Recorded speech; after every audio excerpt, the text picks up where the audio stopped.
민수기 33장 1절부터 보시겠습니다.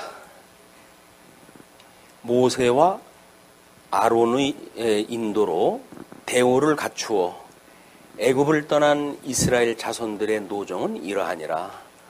모세가 여호와의 명령대로 그 노정을 따라 그들이 행진한 것을 기록하였으니 그들이 행진한 대로의 노정은 이러하니라. 그들이 첫째 달 15째 날에 라암셋을 떠났으니 곧 6월절 다음 날이라. 이스라엘 자손이 애굽 모든 사람의 목전에서 큰 권능으로 나왔으니 애굽인은 여호와께서 그들 중에 치신 그 모든 장자를 장사하는 때라. 여호와께서 그들의 신들에게도 벌을 주셨더라.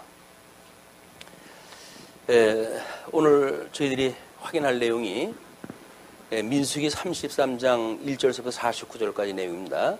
모압 평지까지 여정에 대한 이야기예요. 지금 33장서부터 36장까지를 요단 동편 땅 정복이라고 제목을 잡고, 그다음에 두 번째 33장부터 36장까지를 가나안 땅 분배 교훈이라고 이렇게 제목을 잡고 33장까지는 여정에 대한 내용으로 이렇게 제목을 잡아놨습니다. 그러면 저희가 아침에 성경 구절 나름대로 자료를 드리다가 한쪽이 남아가지고 아까워가지고 오후 시간에 민수기 자료를 뒷면에다 실어드렸어요. 그걸 보시게 되면 이스라엘 백성들의 광야 생활 여정이 홍해를 나온 때로부터 지금 모압 땅에서 신명기에서 모세 율법을 설명하는 내용까지 그 일정표를 쭉 짜가지고 소개를 갖다 해드렸습니다. 공부를 갖다 한 내용이지만 우리가 긴 시간 또 공부를 갖다 한 거기 때문에 나름대로 이 여정을 따라가지고 본문을 따라가지고 공부를 갖다 하면서 우리 지난 그 시간에 공부했던 내용들을 한번 확인을 갖다 하고, 그리고 이스라엘을 인도하셨던 그 하나님의 놀라운 은혜의 영광을 살피는 이런 시간이 되어졌으면 좋겠습니다. 자, 그러면 지금 33장 1절로 4절까지의 내용이 출애굽 여정의 서원이라고 이렇게 이야기했다 했고, 5절서부터 15절까지 라암셋에서 시내 광야까지의 여정 요약이라고 이렇게 이야기했다 했어요. 5절을 한번 보십니다. 이스라엘 자손이 라암셋을 떠나 숫곳에 진을 치고 숫곳을 떠나 광야 끝 에담에 진을 치고 에담을 떠나 바알스본 앞 비아히롯으로 돌아가서 믹돌 앞에 진을 치고 하이롯 앞을 떠나 광야를 바라보고 바다 가운데를 지나 에담 광야로 사흘길을 가서 마라에 진을 치고 마라를 떠나 엘림에 이르니 엘림에는 샘물 12과 종려 70그루가 있으므로 거기에 진을 치고 엘림을 떠나 홍해가에 진을 치고 홍해가를 떠나 신광야에 진을 치고 신광야를 떠나 돕가에 진을 치고 돕가를 떠나 알루스에 진을 치고 알루스를 떠나 르비딤에 진을 쳤는데 거기는 백성이 마실 물이 없었더라. 르비딤을 떠나 시내 광야에 진을 치고 해서 시내 광야까지 도착하는 내용을 소개했다 해드렸는데, 우리 그 도표에 보시게 되면 홍해를 건너서 수르광야까지 3일 길이라고 이렇게 이야기를 했어요. 그래서 마라에 그 샘물이 없어가지고 그 시험했던 그런 그 마라 지역을 떠나가지고 이제 그 먹지 못하는 그 물을 먹는 물로 변화시키는 거기에 치료하시는 하나님에 대한 내용을 우리가 확인했다 했고, 그 다음에 엘림에 도착했다 해가지고 물샘 12과 종려나무 70그루가 있는 거기서 이스라엘 백성들을 예비하시는 하나님에 대한 그 내용을 확인하다 해봤습니다. 그 다음에 신광야예요. 엘림과 시내산 사이에 있는 신광야인데 출애굽 2월 15일로 나와져 있습니다. 그래서 출애굽을 했다 한지 2달여 만에 이제 신광야까지 도착을 했다 했는데 아마 지금 시내산에 대한 또는 그 출애굽 여정에 대한 이론이 있어요. 그 이론이 뭐냐면 하나님께서 지금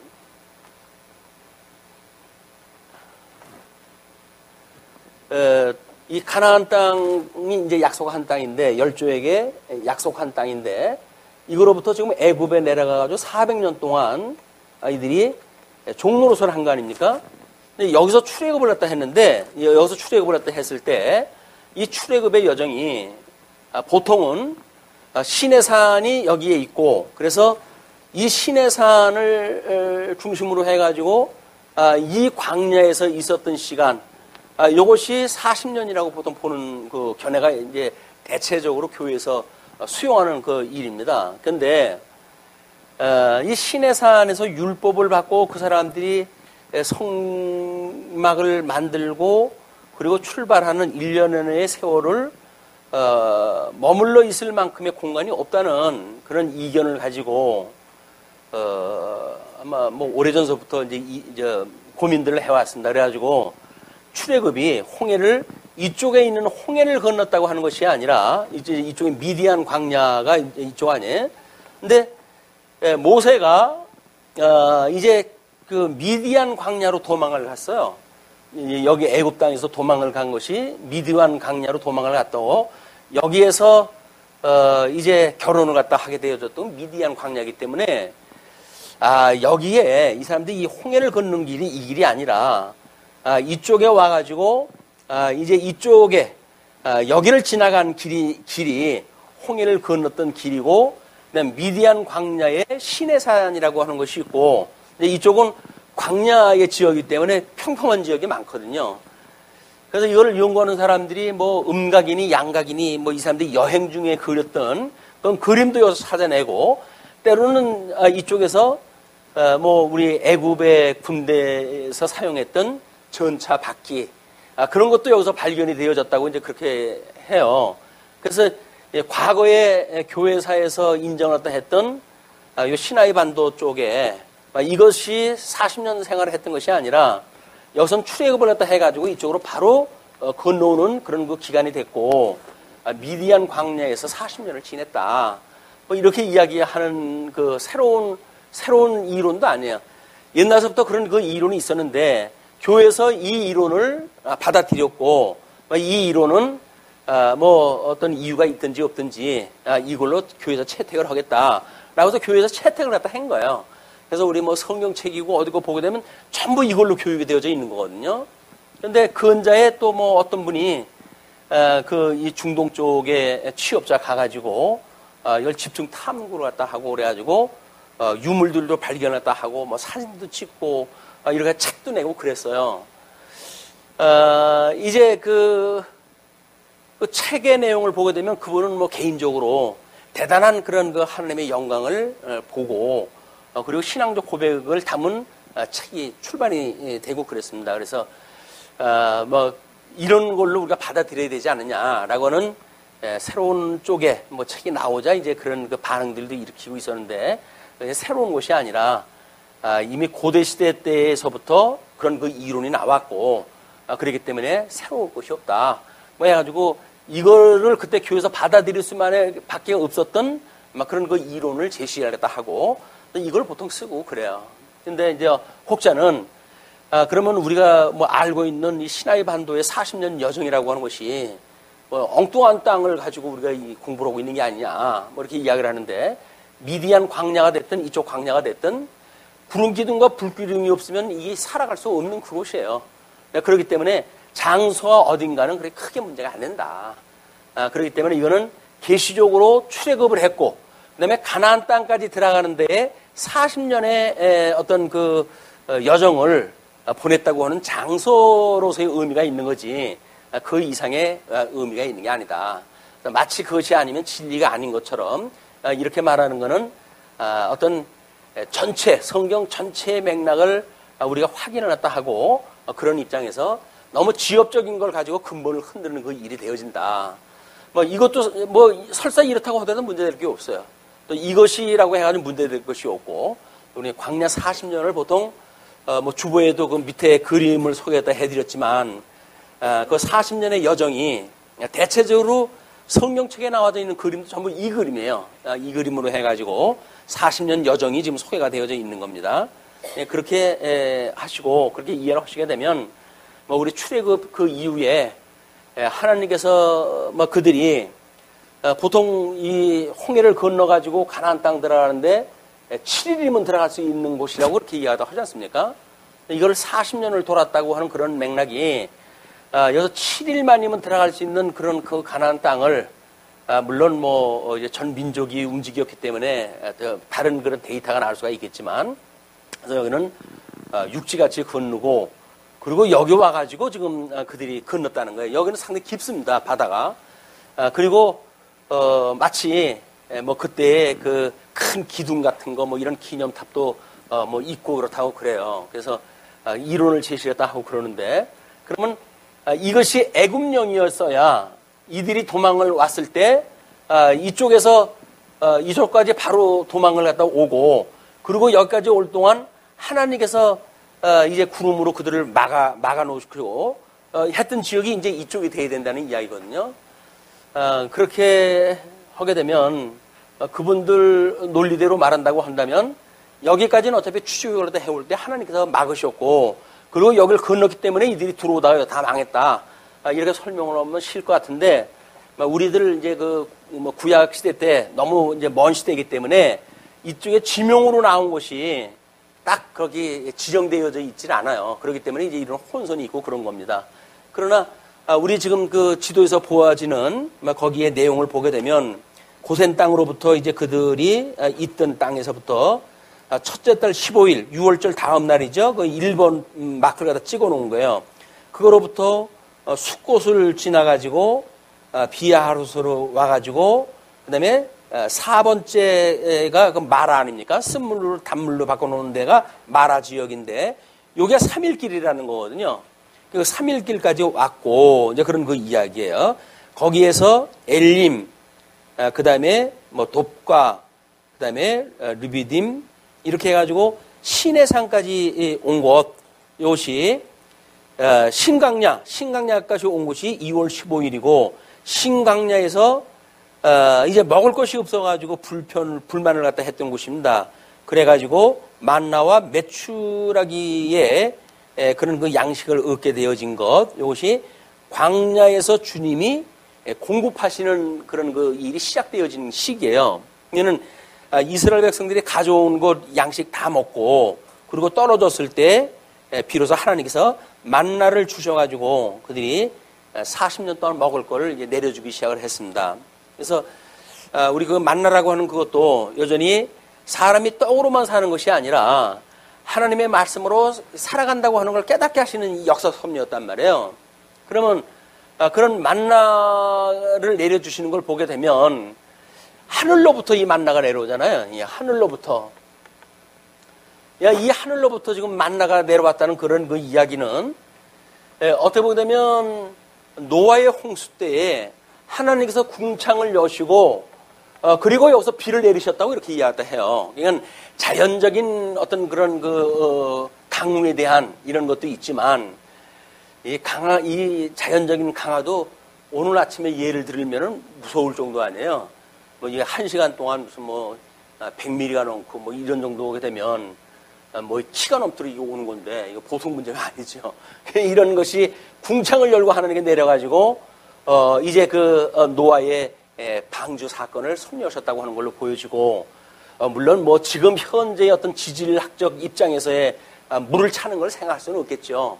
왜냐면 이때 엄청난 지각의 변화가 있었고 그 지각의 변화로 해가지고 이런 융기되어지는 이런 그 지면은 노아 홍수 때는 그렇지 않는다라고 우리가 추산할 수가 있기 때문에 굳이 지금의 데이터를 가지고 이게 가능하냐 가증하냐 아니냐 이런 걸 볼 의미는 없다고 보여져요. 많은 사람들이 어떤 사실적인 것에 신경을 쓰게 되어지거든요.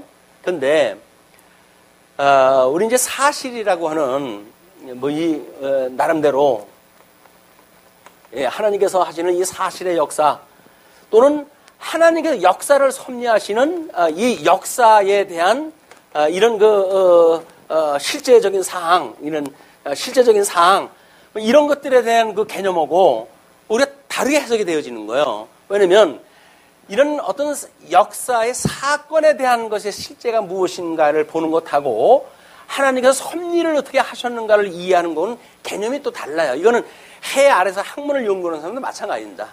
그래서 그런 그 역사의 어떤 실질적인 사실 자체를 추구하는 사람들이 있고 아니면 역사의 기록을 중심으로 해가지고 연구하는 사람들하고 사관이 달라요.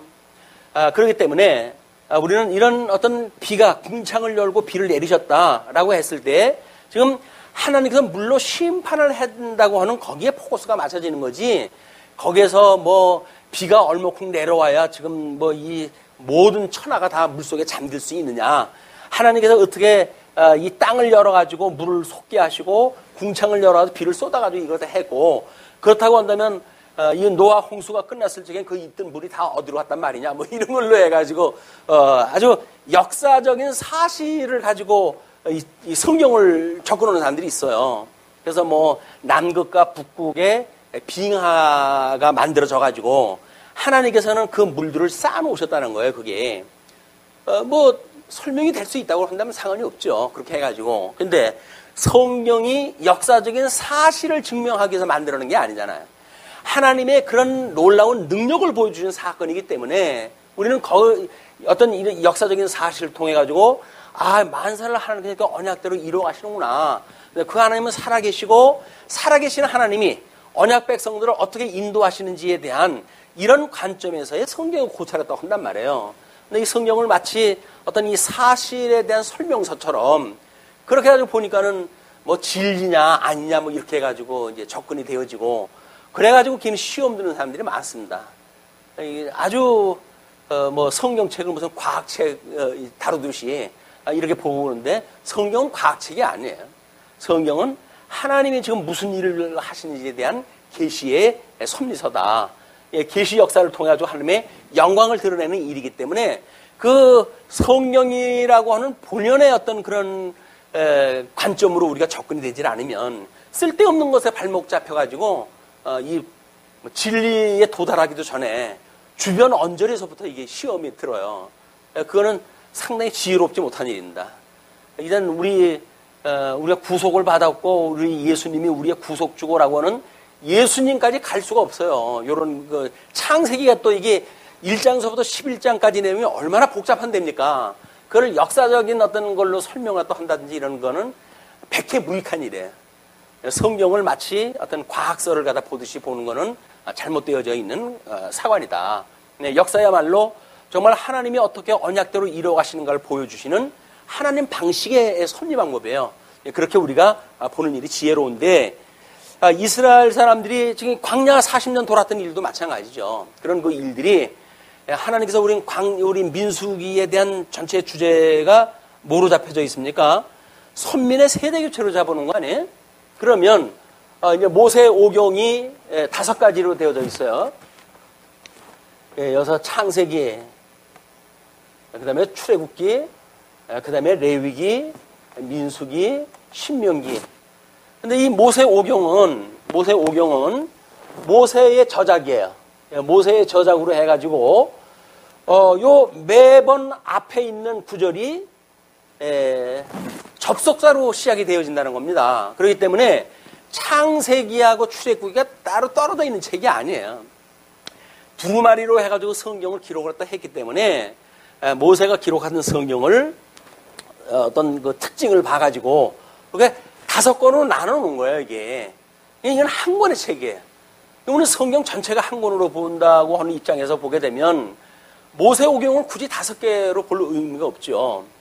그래서 우리는 모세오경의 전체적인 그 주제를 창세기 1장 1부, 2부로 나누는 거 아닙니까? 그래서 그 1부가 하나님의 창조와 양대 언약 섭리 사역으로 본 겁니다. 제일 먼저 1부, 이것이 창세기 1장서부터 11장까지 이게 우리가 요즘 확인하고 있는 하나님의 이 창조 섭리로부터 그 다음에 예표적으로 노아를 통해 가지고 이루시는 심판까지 예표적 심판까지 요거를 지금 11장까지 내용이에요.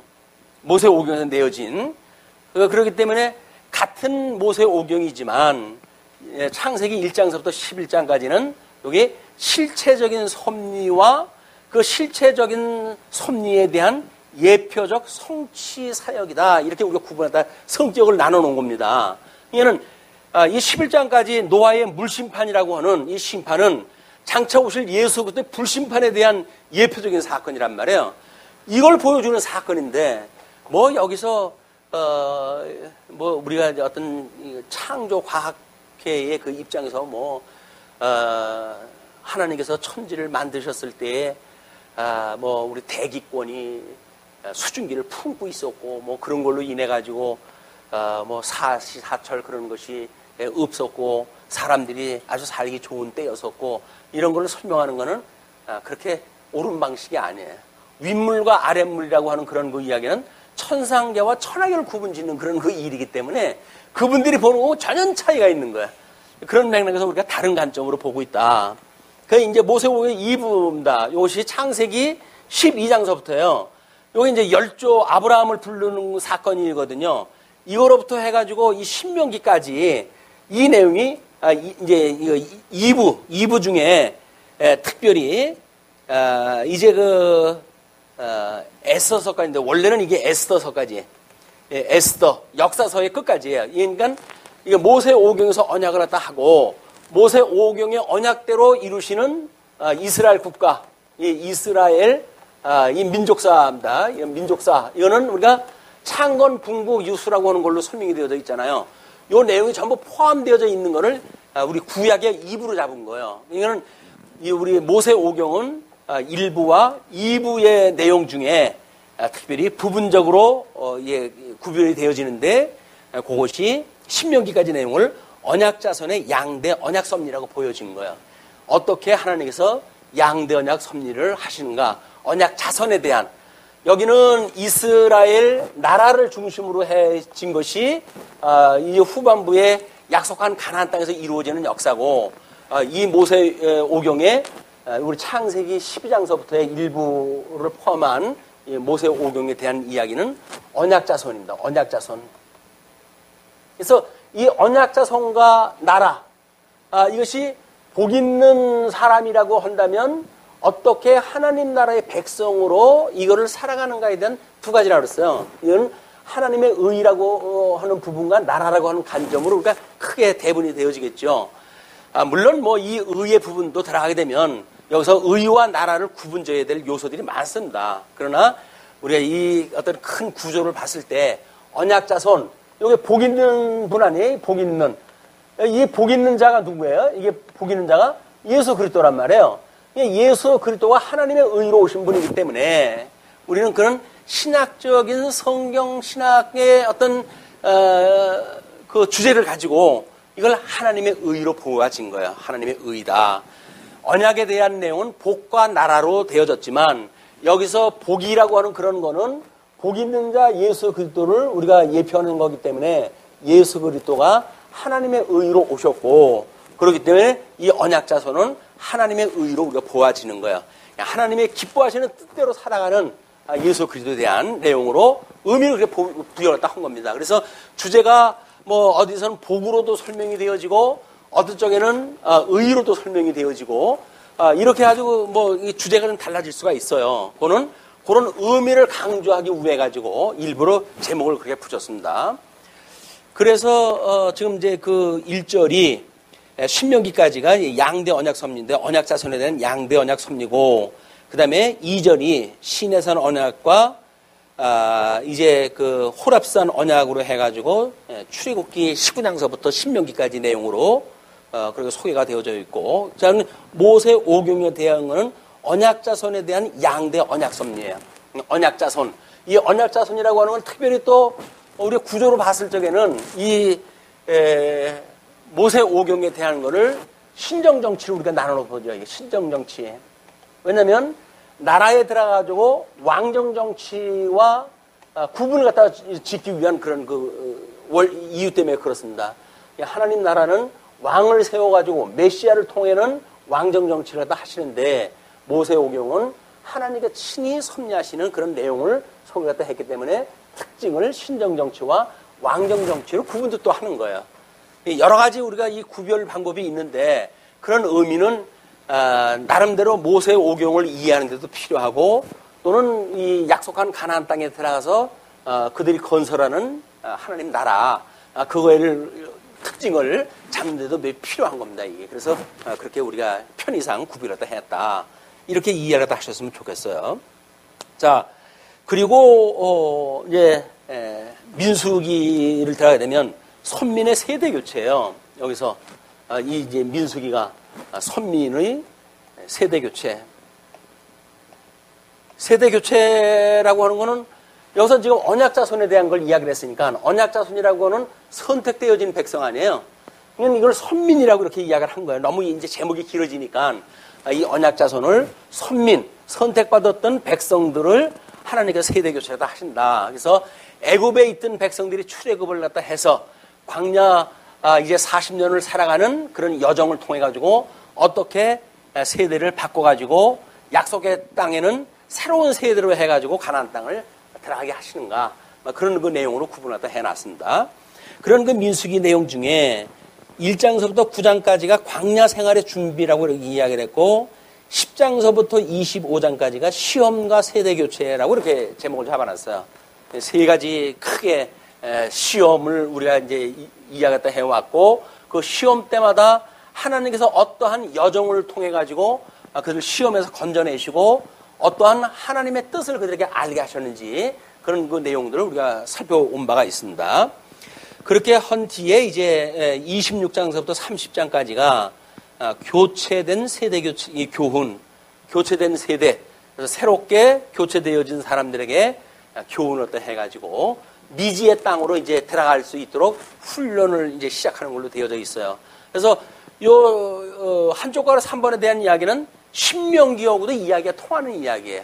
그래서 이때는 저쪽에 가나안 땅, 동편 땅을 차지하는 걸로 이제 되어져 있기 때문에 요단강을 건너가 가지고 들어가게 되어진 요단강 서편 땅을 차지했던 그런 거로부터 신명기하고 민수기가 그 신명기의 그 내용은 들어갈 백성들의 재교육으로 이제 되어진 겁니다. 이건 동편 땅을 차지하는 걸로 되어져 있고 차지한 땅에 들어가 가지고 그들이 재교육을 다 하고 그리고 이제 가나안 땅을 건너 가지고 들어가는 게 여호수아 사사기로 해야지 연결이 되어지는 거예요.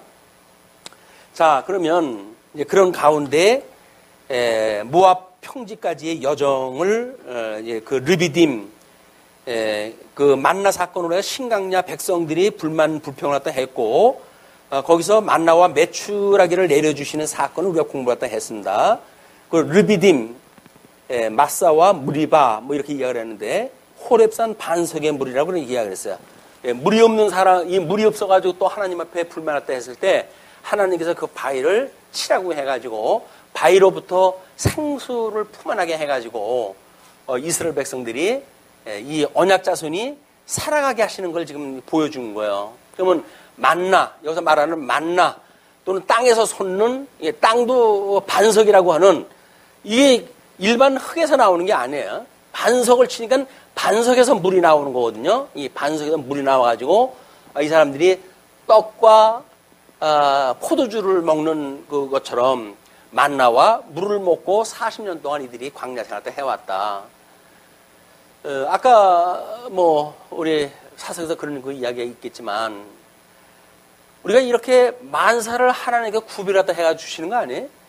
홍해를 건넜을 때서부터 뒤에서는 적군들이 쳐들어오고 앞에는 바다가 가로막혔고 그래 백성들은 온통 지금 불신의 난동을 부릴 그런 지경에 이르렀고 그랬을 때 하나님 앞에 기도했던 모세가 이제 지팡이를 향해 가지고 그 바다를 향했을 때 밤새도록 불어오는 서풍에 의해 가지고 바다가 알려오잖아요. 바다가 그 바다가 알렸을 때 밤새도록 불어오는 거니까 밤에 바람밖에는 감지가 안 돼요. 그게 뭐 무슨 일인지도 몰라요. 그 다음에 느낄 수가 없어요. 그런데 이 먼동이 트기 시작을 하고 그리고 바다를 보니까 건너편에서 바다가 갈라져 오는 거예요. 그 눈으로 보이는 걸 갖다 믿습니까? 안 믿습니까? 눈으로 봤는데 어떻게 안 믿어요? 자기 눈으로 봤는데. 그럼 그것도 이거 내가 미쳤나? 눈에 뭐가 씌었나? 그러다가 치십시다. 그거를 육지처럼 건너갔어요 또. 건너갔는데도 우리가 못 믿습니까? 이거 못 믿을 수가 없는 거 아니에요 이게. 왜? 우리가 그 속에 있었던 건데 이것이 예수 그리스도를 통해 가지고 예수 그리스도를 통해 가지고 우리가 종로로 타던 우리들이 애굽에서 종로로 타던 사람들이 출애굽했던 것처럼 우리는 죄에서 종로로 타던 사람들이 이 죄로부터 벗어났단 말이에요. 예수 그리스도의 구속의 은혜로 해가지고 죄로부터 나는 이제 자유야 라고 하는 자유인임을 선언을 갖다 했어요. 구약적인 방법하고는 다릅니다. 이건 예수님이 우리들한테 주 예수 그리스도를 믿으라 그리하면 너와 네 집이 구원을 얻으리라 라고 하는 그런 뭐 말씀이라든지 이런 걸 통해 가지고 예수님이 구주라고 믿었으니까 우리가 진짜 자유를 갖다 얻은 거네. 이 구약 생활을 갖다 하면서 여기서 얼마나 우리가 이 율법이라고 하는 무거운 멍에를 쥐고 살아왔는데 이걸 내가 지키는 것이 아니라 이거를 주님께서 이루신다고 했던 사건이로구나. 저 창세기 1장에서부터 거슬러 올라가게 되면 아담에게 언약하셨던 그거를 행위 언약과 은혜 언약으로 가인과 아벨의 그런 제사의 형식으로 보여주듯이 오늘날 우리들에게 와가지고는 예수님을 믿는 사람들은 이 율법의 모든 저주로부터 율법이 우리 죄 아래 가두는 사건이니까 그 죄로부터 우리를 자유롭게 했다고 하는 걸 깨닫게 하시는 일이었구나 라고 깨닫는 것이 복음이란 말이에요. 이것이 복음에는 하나님의 의가 나타나서 그래요. 하나님의 의가 나타나서 우리로 하여금 믿음으로 이 믿음으로 믿음에 이르게 하나니 이렇게 이야기를 해요. 이 믿음은 뭐고 이 믿음은 뭘까요? 아마 이제 우리 우리 복음 다음 시간쯤 보게 되면 은혜 위에 은혜로라 라고 하는 이야기가 나와요. 그것도 마찬가지예요. 똑같은 은혜인데 이 은혜 위에 은혜로라 이렇게 이야기를 하거든요. 근데 이 은혜의 그걸 성경학자들은 그렇게 설명을 하더라고요. 은혜가 마친 뒤에 은혜를 더하는 그런 그 개념이에요. 우리는 늘 그러잖아요. 은혜가 하나님 앞에 받아가지고 무슨 신용카드를 가지고 있는 것처럼 이 믿음을 신용카드에 적립이 되어져 있어가지고 그걸 필요할 때마다 내가 풀어가지고 쓰는 것이 믿음의 개념이 아니다.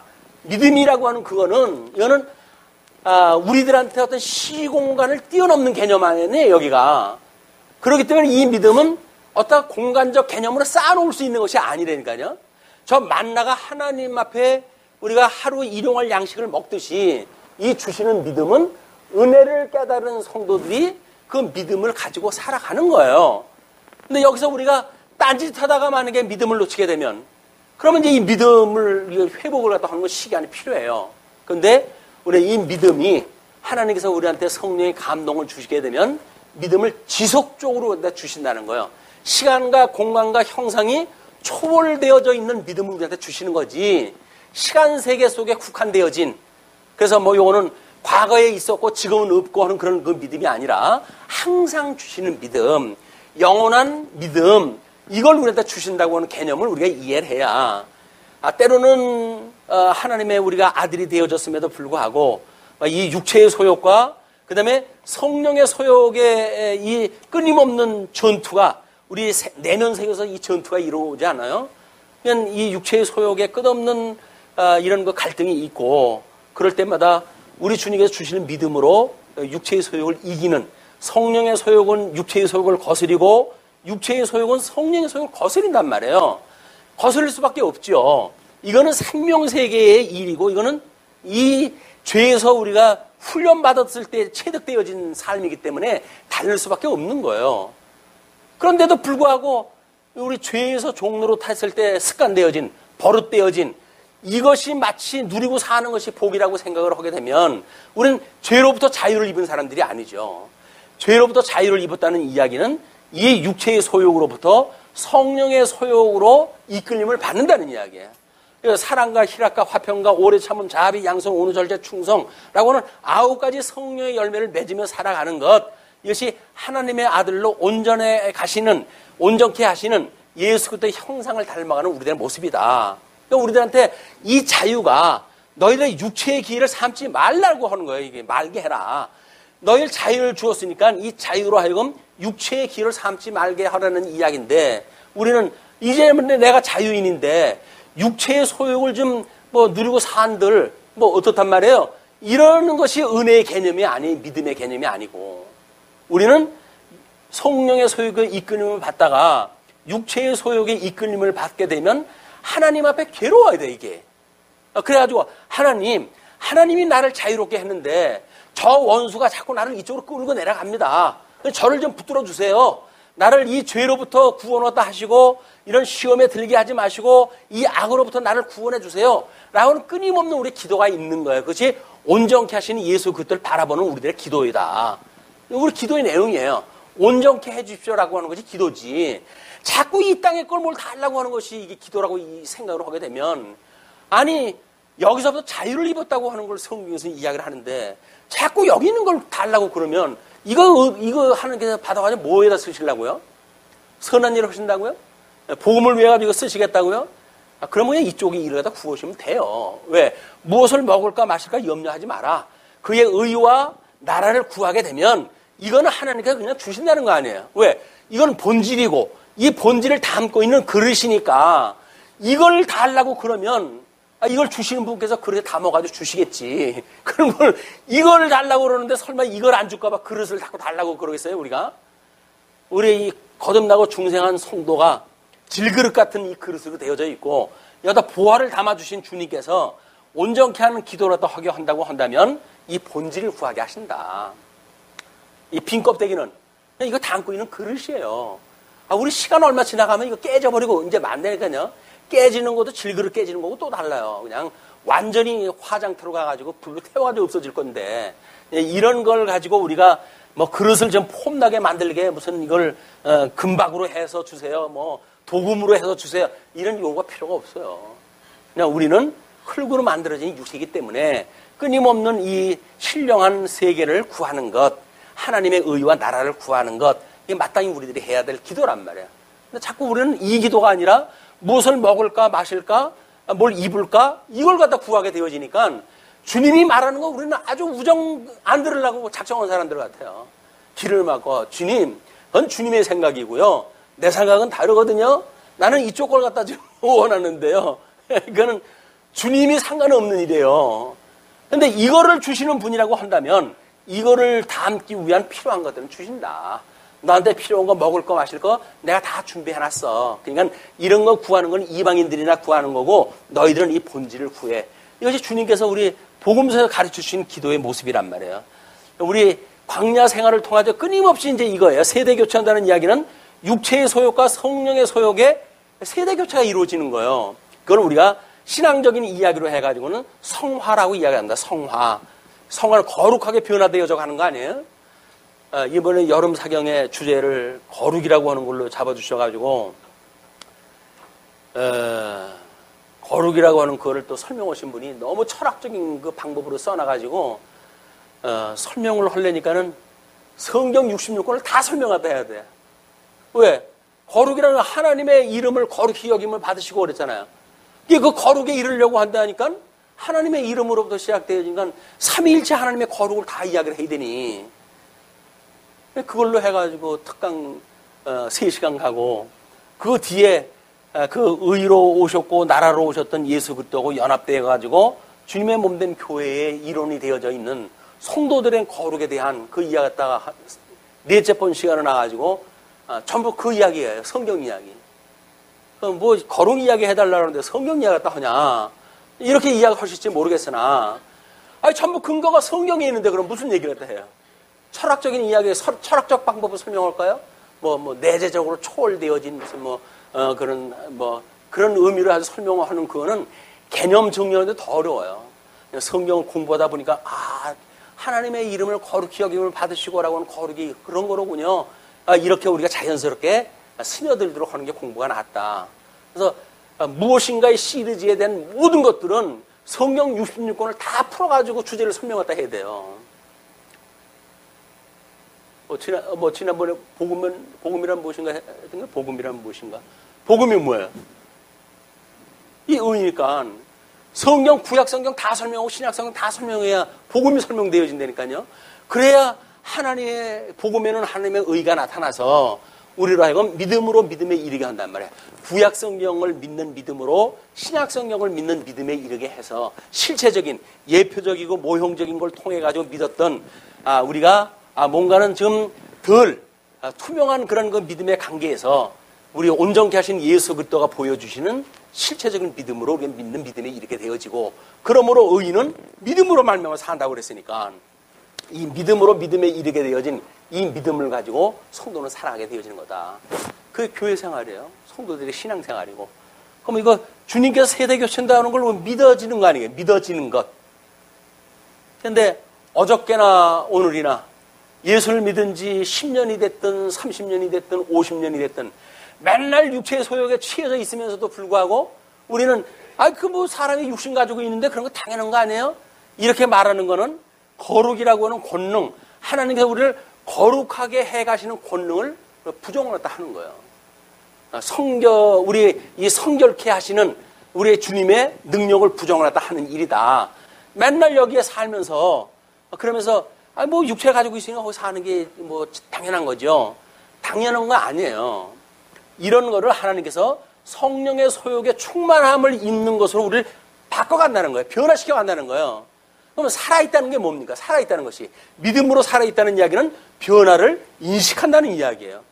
어저께와 오늘이 다르다고 하는 우리 내면의 세계를 성찰할 수가 있어야 되는데 달라지는 거 아무것도 없잖아요. 처음 예수 믿었을 때나 지금이나 달라지는 거 아무것도 없어요. 오히려 처음에는 예수님의 구원을 받아가지고 나 자유 얻었네 하는 감동이 났었죠. 10년 지나가니까 그 감동도 없어졌어. 이제는 뭐만 남아요? 예배당에 꼬박꼬박 참석하는 거 외에는 다른 게 없어요. 그럼 도대체 뭐예요 이게?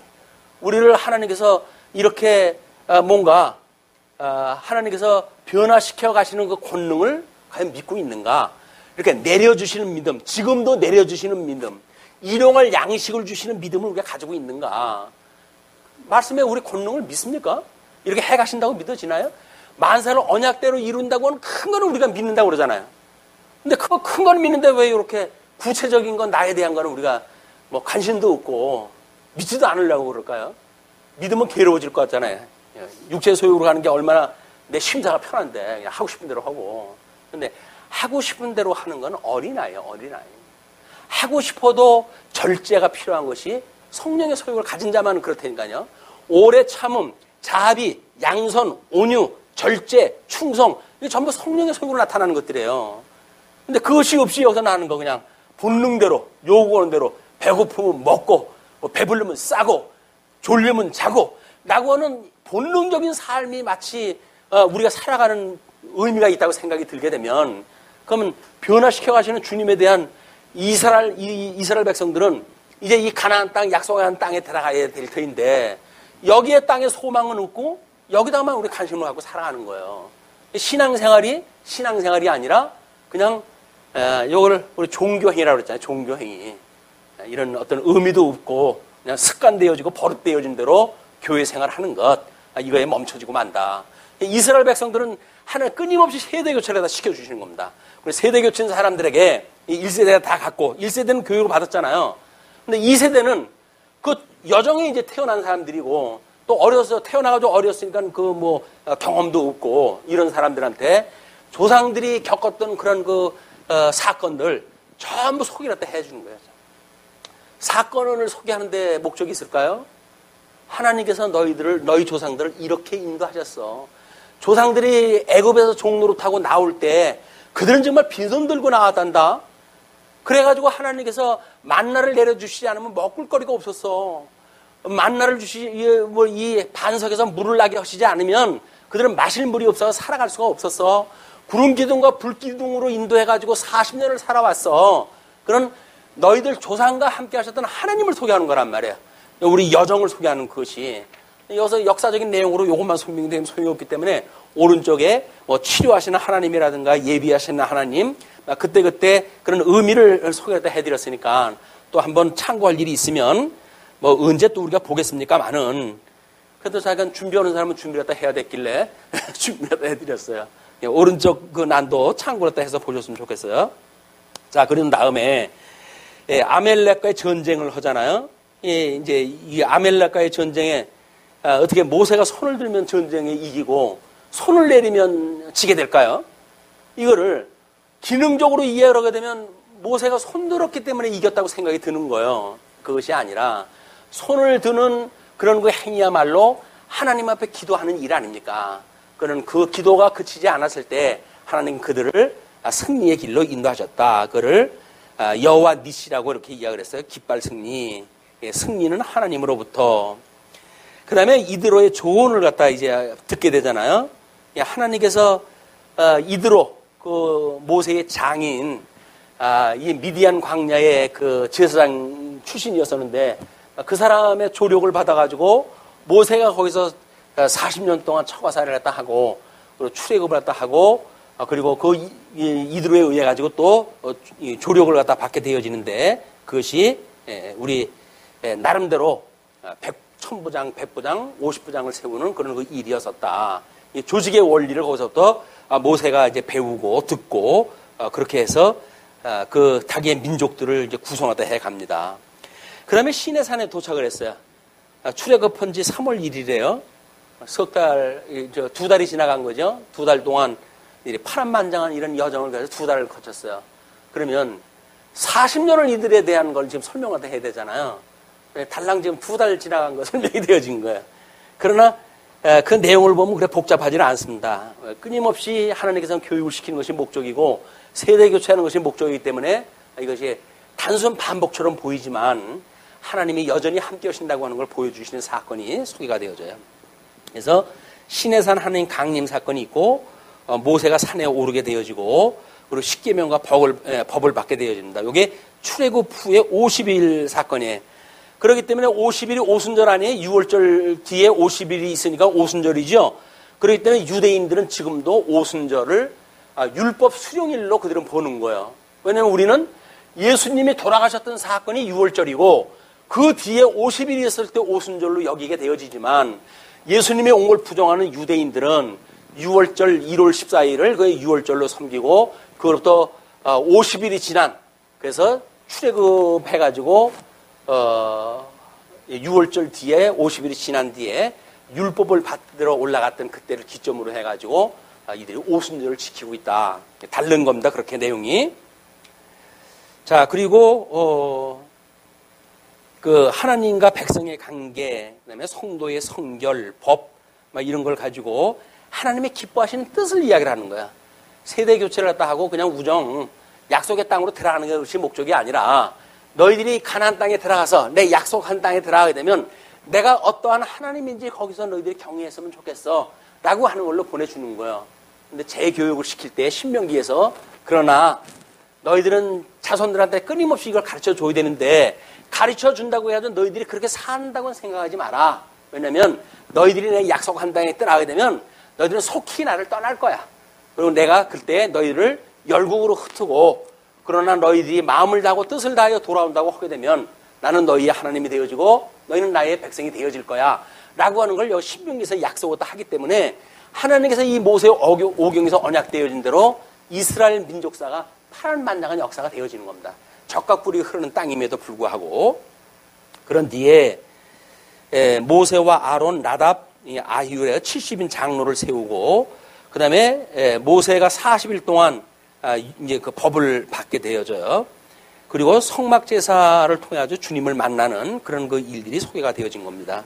그 다음에 금송아지 심판이 되어지고 모세의 중보로 이제 그 심판이 면하지만 3,000명이 거기서 죽는 사건이 소개가 되어졌죠. 그 다음에 하나님 편에 서라.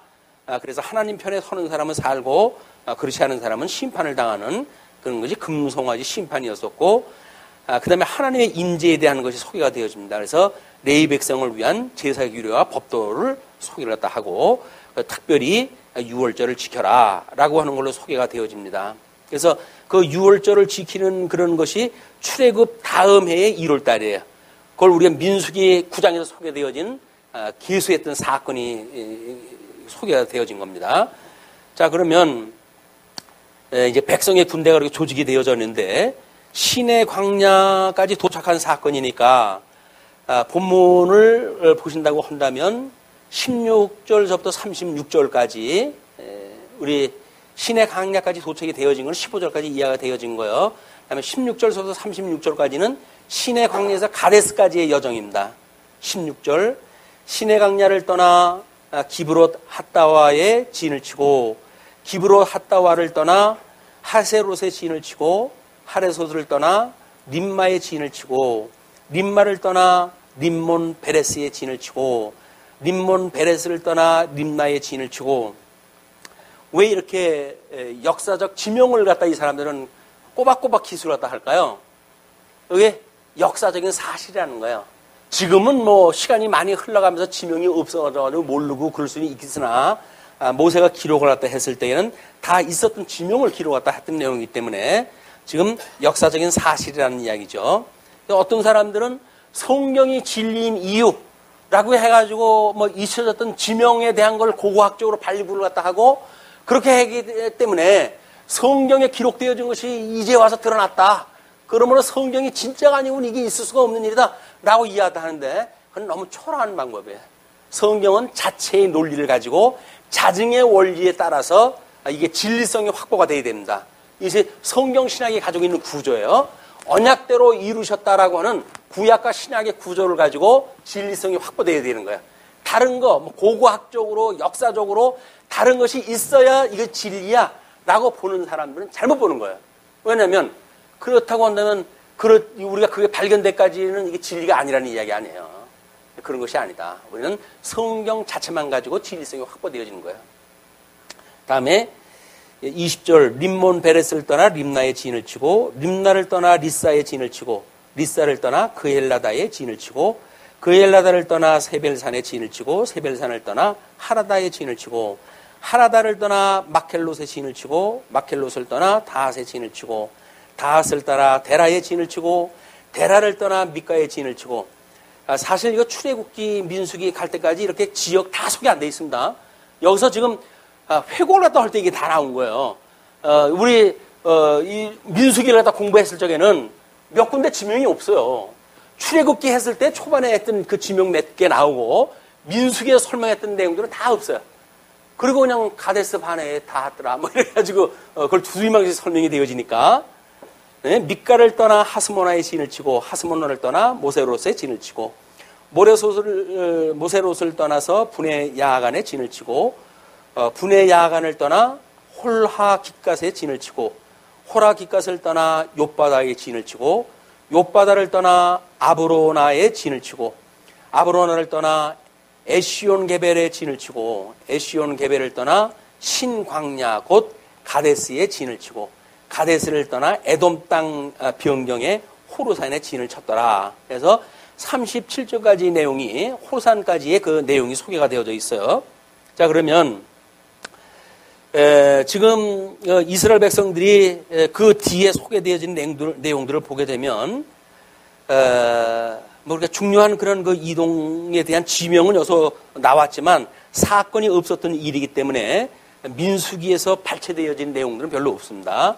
다음에 37절서부터 49절을 보시게 되면 가데스에서 모압 평야까지의 여정이 요약이 되어져요. 그래서 이 가데스를 떠나 에돔 땅 변경에 호르산의 진을 쳤더라. 이스라엘 자손의 애굽 땅에서 나온 지 40년째, 이미 이제 40년이 된 거에 끝자락에 온 겁니다.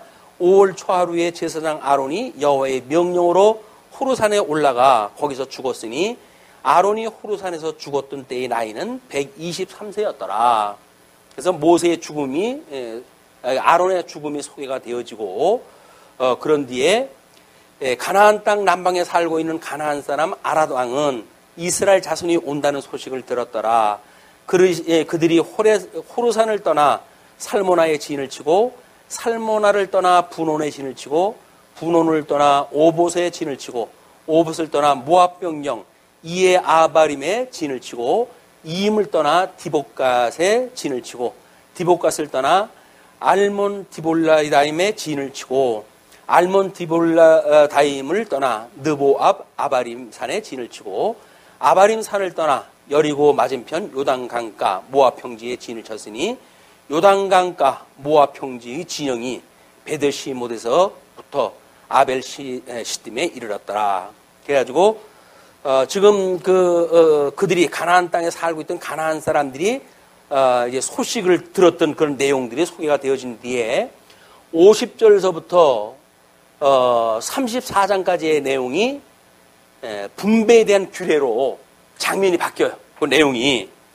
그렇기 때문에 요거는 어차피 장면이 바뀌니까 다음 시간에 소개가 되어져야 오늘 시간으로도 맞을 것 같고 마치겠습니다.